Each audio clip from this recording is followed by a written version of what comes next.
రైతులున్నారు. ఇక్కడ రైతులు చూస్తే హార్టికల్చర్ రైతు రోడ్డున పడ్డాడు, అక్వా రైతు నిండా మునిగాడు, ధాన్యం రైతు దగాగా పడ్డాడు.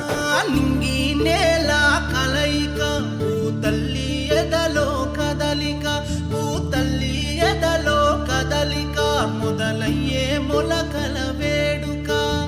ఒకే రైతు గంజాయి పండించినాడు మాత్రం బ్రహ్మాండంగా రాణిస్తున్నాడని చెప్పి నేను మీకు తెలియజేస్తున్నా.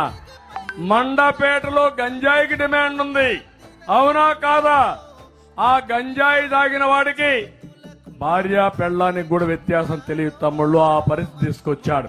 ఇలాంటి బాధ్యత లేని ముఖ్యమంత్రి నా జీవితంలో ఎవరిని చూడలేదని చెప్పి కూడా నేను మీకు తెలియజేస్తున్నాను. ధాన్యం కొనేవాడు లేడు, కొన్నా కూడా అరాకొరా డబ్బులు ఇచ్చే పరిస్థితికి వచ్చారు.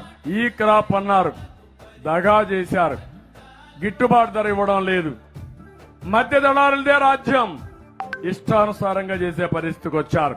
ఒక పక్క అకాల వర్షాలు, తుఫాను, ఇంకో పక్క కరువు, రైతు అతలాకుతలం అవుతున్నా ఈ ప్రభుత్వం పట్టించుకునే పరిస్థితి లేకుండా పోయింది.